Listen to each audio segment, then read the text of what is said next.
le dire clairement. Je fais cela afin que vous preniez la décision d'apporter des changements.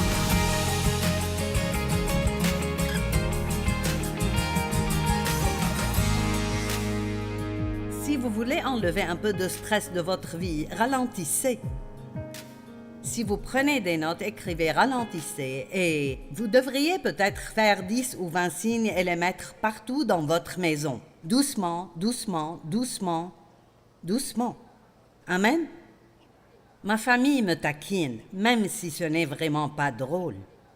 Mais ça montre comment je suis. Je suis toujours prête pour la prochaine chose avant le temps. Et donc, quand je suis à mi-chemin de chez moi, je sors mes clés. Je suis prête à ouvrir la porte quand j'arrive. Et ma fille me prend à beaucoup d'endroits et elle me dit « Maman, pourrais-tu, s'il te plaît, attendre que je gare la voiture avant d'ouvrir la porte et d'essayer d'en sortir ?» Et je fais ça, je mets la main sur la poignée de la porte. Je veux dire, je ne suis peut-être rien d'autre, mais je suis prête.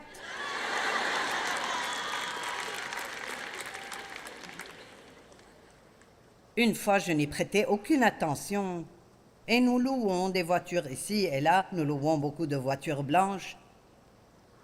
Et la voiture dans laquelle ils me conduisent est une voiture blanche. Un jour, je suis sortie d'un restaurant à St. Louis et je suis rentrée dans une voiture blanche.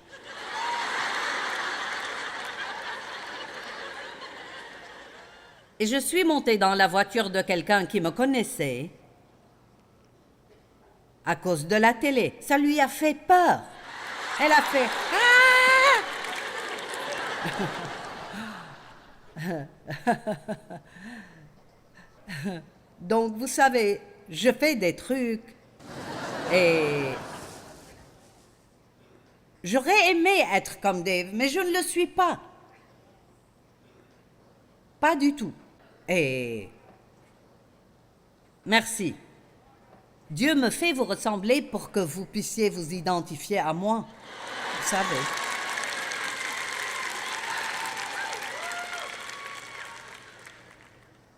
Oh, je pensais que tu étais Dave, mais tu ne l'es pas. Chaque pensée et chaque parole est une graine qui produit quelque chose dans notre vie. L'homme caché du cœur est la partie la plus importante de nous, mais il ne restera pas caché pour toujours. Luc 12:2 dit « Il n'y a rien de caché qui ne doive être découvert, ni de secret qui ne doivent être connus. » D'accord, maintenant, j'ai un livre que j'ai depuis 1976. Il s'intitule « Viens avec moi, ma bien-aimée ». Je ne sais pas si quelqu'un l'a lu ou pas, mais je veux vous en lire quelques phrases. C'est un peu comme un livre de dévotion. Comment puis-je vous guérir le corps alors qu'il y a de l'anxiété dans votre esprit?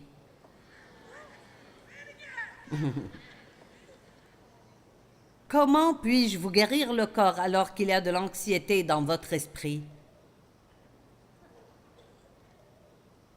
Vous ne pouvez vous inquiéter tout le temps et être en bonne santé. Tant que vous avez des pensées malsaines, il y aura des maladies dans votre corps. Vous avez besoin de développer une chose en particulier pour votre propre préservation, et c'est une confiance absolue dans la provision de l'amour de Dieu. Plus vous croyez ce que la Bible dit, confiez-lui vos problèmes car il prend soin de vous. Voilà, monsieur, confiez-lui tout, Dave Meyer. Il a juste grandi en tant que chrétien. Il a passé de bons moments avec Dieu en tant que jeune garçon, alors que j'avais une famille dysfonctionnelle. Et donc, il avait une longueur d'avance sur moi. Et vous ne pouvez pas changer la façon dont vous avez été élevé. Certains d'entre vous ont eu un bon départ, mais la plus grande majorité d'entre vous n'a pas eu un bon départ. Parce que le diable commence à essayer de travailler dans nos vies très tôt. Et écoutez, si vous avez eu des parents formidables qui vous ont encouragé et bien élevé, vous devez vous prosterner et remercier Dieu. Amen. Parce que vous n'avez aucune idée de la différence que cela fait dans votre vie. On dit que votre personnalité se forme dans les premières années de votre vie, et donc, quand vous avez un mauvais départ, vous devez vraiment travailler avec Dieu pour avoir une bonne fin. Mais ce n'est pas grave. Dieu utilise tout cela si nous le laissons faire. C'est fatigant de se sentir mal tout le temps.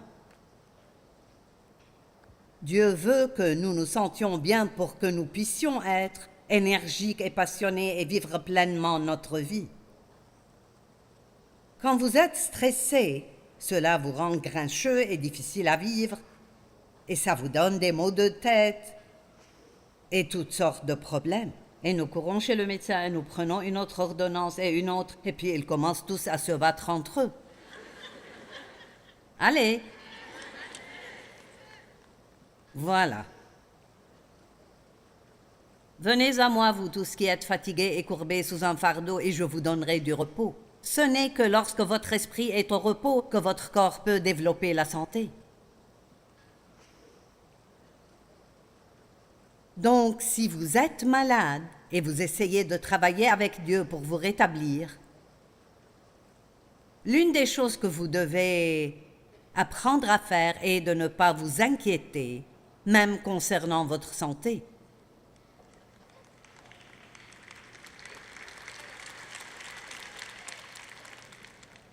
L'inquiétude est une force activement destructrice. L'anxiété produit de la tension, et la tension est le chemin qui mène à la douleur. Wow! Nous pourrions rester ici tout l'après-midi avec ça. La peur est dévastatrice pour le bien-être physique du corps. J'ai grandi dans la peur. Ma vie était enracinée dans la peur. La colère jette dans votre système un poison qu'aucun antibiotique ne peut guérir. Pensez-y. J'étais une personne colérique. J'étais en colère à cause de ce qui m'était arrivé, mais je ne savais pas que c'était pour ça que j'étais en colère. Et cela affecte notre santé. Vous allez toujours bien là-bas? Bien.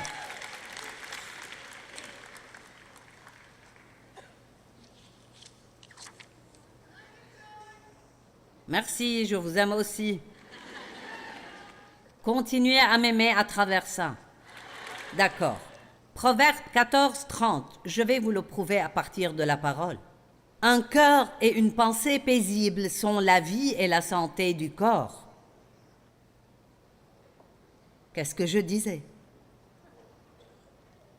Mais nous lisons cela sans même l'appliquer à notre propre vie. Mais, et si nous appliquions cela à notre vie, avez-vous la pensée et le cœur calme et tranquille? Combien de temps passez-vous en colère? Combien de manque de pardon avez-vous dans votre vie?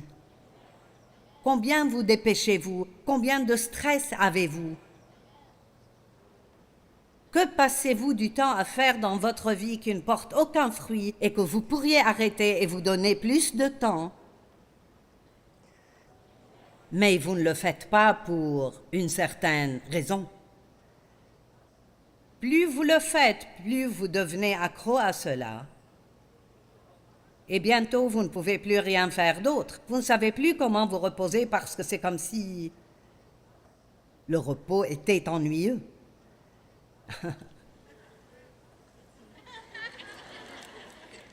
Un cœur et une pensée paisibles sont la vie et la santé du corps, tandis que l'envie, la jalousie et la colère, donc la fureur, sont la carie des os.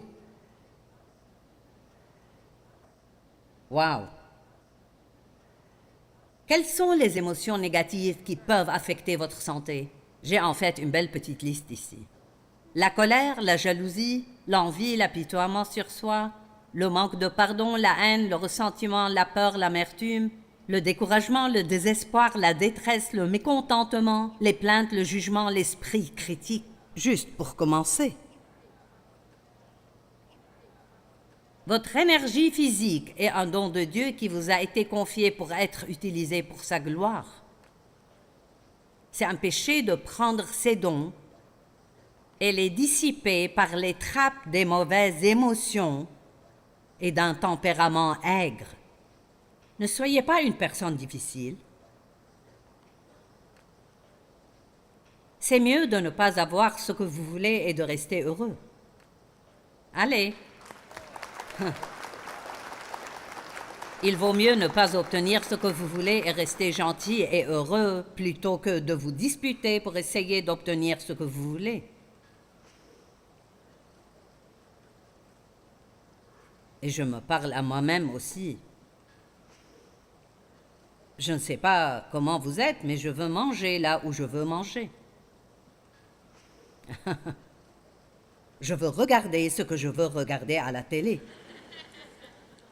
Aucun de vous n'est comme ça. N'aimez-vous pas tenir la télécommande? C'est tellement bien.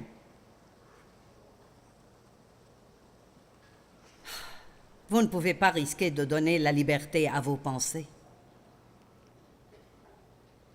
Tout ce que vous semez dans votre vie de pensées secrètes, vous le récolterez. Semez l'amour et la gentillesse, et vous serez récompensé ouvertement. Semez la charité et le pardon, et vous récolterez cela. Semez la générosité, et vous ne vous sentirez jamais pauvre. Semez l'espérance, et vous serez comblé. Semez la louange, et vous récolterez la joie.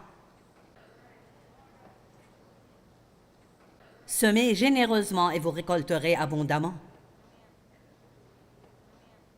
Maintenant, la Bible dit « un cœur joyeux est un bon remède ». Et vous avez tous entendu l'histoire de l'homme qui était en train de mourir. Et il a acheté tous ces films drôles. Il a juste regardé des films drôles, des films drôles. Il a ri et ri et ri et ri et ri et il s'est complètement rétabli, juste en riant. Et je me souviens d'une fois où j'avais très mal à la tête. Et j'étais assise à table avec un groupe de gens et quelqu'un a fait quelque chose de drôle et j'ai ri. Un de ces rires longs qui durent environ 5 minutes et j'ai remarqué que quand j'ai fini, je n'avais plus mal à la tête. Donc je crois que plus nous sommes heureux, plus nous sommes en bonne santé. Vous êtes d'accord avec moi? Et donc, même l'Église n'est pas obligée d'être...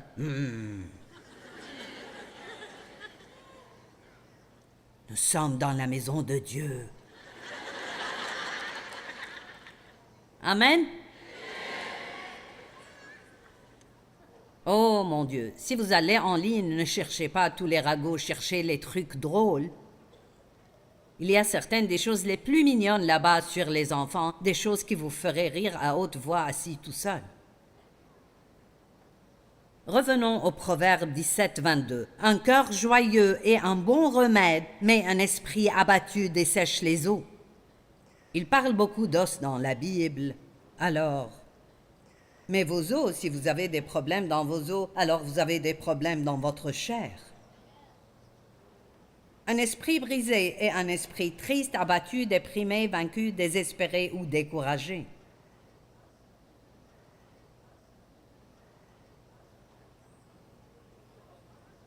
Les os secs peuvent entraîner de l'arthrite et beaucoup d'autres maux. Psaume 109, 16 à 18. En effet, l'homme méchant, ne s'est pas souvenu d'exercer la bonté. Il a persécuté le malheureux et le pauvre jusqu'à faire mourir l'homme au cœur brisé. Donc ce n'est pas un gars très gentil. Il aimait la malédiction, qu'elle tombe sur lui. Il ne voulait pas de la bénédiction, qu'elle s'éloigne de lui, qu'il revête la malédiction comme un habit, qu'elle pénètre en lui comme de l'eau, comme de l'huile dans ses os.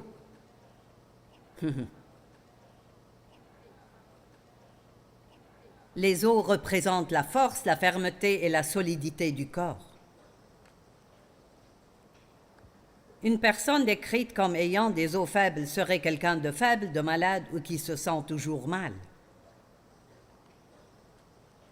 Nous sommes un être tripartite et corps, âme et esprit, et chaque partie de nous affecte les autres parties. Votre pensée affecte vos émotions et elle peut affecter votre esprit. Un esprit plein de Dieu peut affecter votre corps, vos émotions et votre pensée. Donc, nous devons comprendre que ce genre de pensée que nous avons, la quantité de stress que nous subissons, nous affecte spirituellement, mais elle nous affecte également physiquement. Vous êtes d'accord avec moi? Bien. Maintenant, c'est bien d'être d'accord, mais je voudrais le dire clairement. Je fais cela afin que vous preniez la décision d'apporter des changements.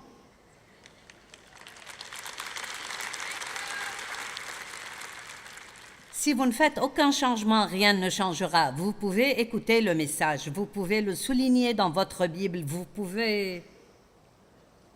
Peu importe, mais le changement est la seule chose. Et je veux vous dire quelque chose. Je ne sais pas ce qui se passe en vous. Certains d'entre vous souffrent peut-être de maladies très graves. Donc, je vais juste faire une déclaration générale. Si cela ne vous convient pas, alors ne le prenez pas. Je crois que la plupart d'entre nous peuvent apporter des changements très positifs dans notre vie qui nous aideront à nous sentir beaucoup mieux physiquement que présentement. Amen. Et se sentir bien est très important pour votre vie spirituelle. Si vous ne vous sentez pas bien, vous ne priez plus. Vous ne voudrez rien faire pour personne. Vous devenez grincheux. Allez. Et donc, ça devient plus difficile d'être et de se comporter comme un chrétien mûr si vous ne vous sentez pas bien. Et nous n'avons pas suffisamment enseigné cela à l'Église. Parfois, nous n'enseignons pas suffisamment de leçons de vie pratiques. Nous avons besoin d'une bonne doctrine. Je pense que c'est important de savoir ce que vous croyez et pourquoi vous le croyez. Mais vous n'avez pas besoin d'entendre ça chaque semaine, chaque semaine, chaque semaine, chaque semaine. Vous devez savoir comment vivre. Et vous devez savoir comment vivre. Maintenant, écoutez-moi. Vous devez savoir comment vivre une vie telle que les autres voudront ce que vous avez.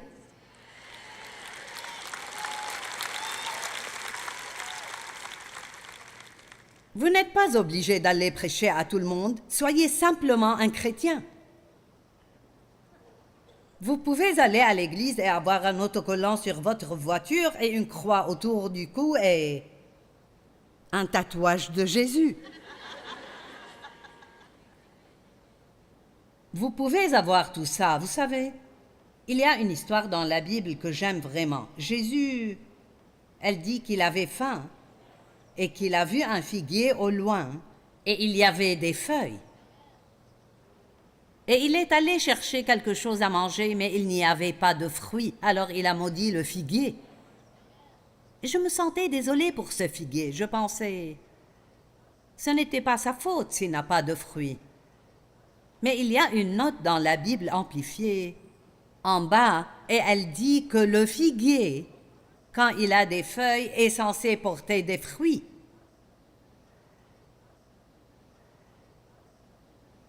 Donc, beaucoup de chrétiens ont des feuilles, mais pas de fruits.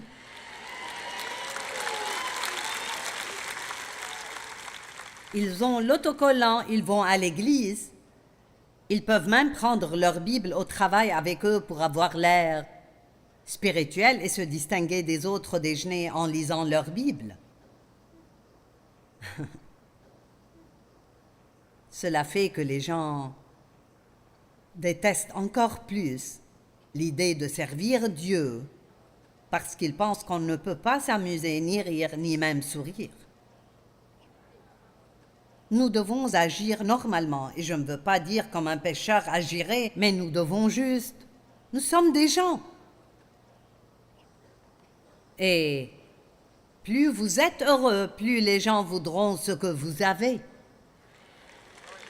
Amen. Plus vous êtes gentil, plus les gens voudront ce que vous avez. Plus vous faites pour les autres, plus cela sera remarqué et les gens se poseront des questions. Et puis, quand vous commencerez à être gentil avec vos ennemis, maintenant nous sommes dans un territoire dangereux. Imaginez simplement si quelqu'un, à votre travail, vous a vraiment maltraité et vous êtes ce chrétien aimant qui veut servir Dieu de tout son cœur, peu importe le coût. Et vous entendez que sa voiture est tombée en panne. Et en fait, c'est un problème de moteur et il faudra 6 semaines pour le réparer. Et ils vont devoir prendre le bus au travail avec 3 correspondances. Et vous proposez à cette personne qui n'a pas été gentille avec vous, je pourrais venir te prendre et te ramener à la maison après le travail, même si c'est vraiment un grand détour. Maintenant, vous allez gâcher la journée du diable. Laissez-moi vous dire quelque chose. Romains 12, 21 est l'un des passages les plus importants de la Bible. Écoutez, c'est vraiment simple. Nous vaincrons le mal avec le bien.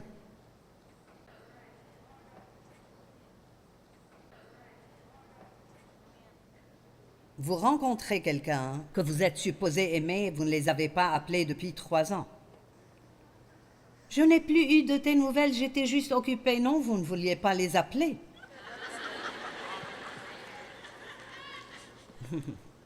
La seule façon de vous libérer est d'être honnête avec vous-même. Vous ne pouvez pas être libéré en vous trompant vous-même, en raisonnant. Amen.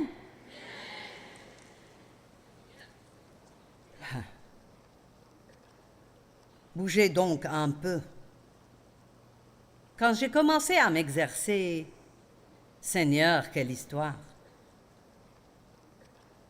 Je devais faire ce programme où vous suivez cette routine d'exercice à la salle de sport, puis vous rentrez et vous le faites pendant 6 semaines. Ça ne m'avait pas été bien expliqué, mais en fait, ils m'ont donné 2 séances d'entraînement et j'étais censée en faire un le premier jour et l'autre le lendemain. Je ne le savais pas, alors je faisais le tout tous les jours et ça me prenait 1h45.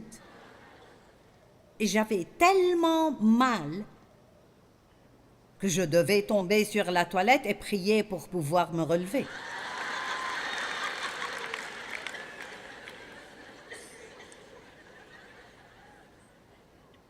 Mais Dieu merci, je m'exerce depuis environ 17 ans. Donc, mais mon mari, Dave, s'exerce depuis 60 ans.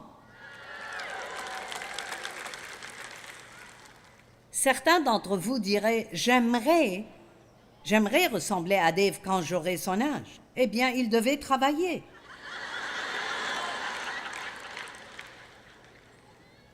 Allez, j'essaye d'être gentil. Psaume 6, 1 à 7. Éternel, ne me punis pas dans ta colère et ne me corrige pas dans ta fureur. Aie pitié de moi, Éternel, car je suis sans force, faible et insignifiant. Guéris-moi, Éternel, car je tremble de tous mes os. Mon âme est toute troublée, je suis dans l'épouvante et en plein désarroi. Et toi, Éternel, jusqu'à quand me traiteras-tu ainsi? Reviens, Éternel, délivre-moi, sauve-moi à cause de ta bonté et de ton amour, car dans la mort on n'évoque plus ton souvenir. Qui te louera dans le séjour des morts? Maintenant, écoutez, je m'épuise à force de gémir. Chaque nuit, mon lit est trempé de mes larmes, il est inondé de mes pleurs. Mes yeux sont usés par le chagrin. Il dit ici que la douleur a affecté ses yeux. Allez, c'est mieux de rester heureux jusqu'à la fin.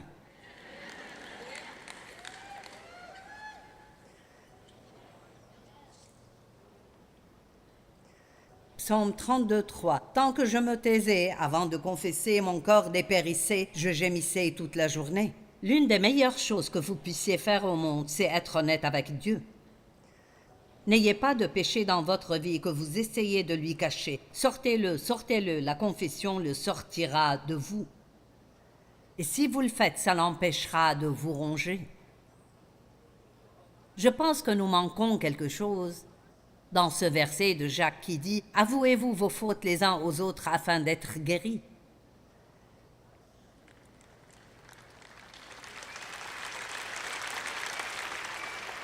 Nous n'aimons pas dire à quelqu'un d'autre « J'apprécierais que tu pries pour moi. J'ai des problèmes de colère. » Nous ne voulons pas que les gens le sachent. Confessez vos fautes les uns aux autres afin d'être guéris et restaurés. N'essayez pas de garder des choses cachées en vous. Ce sont nos secrets qui nous rendent malades.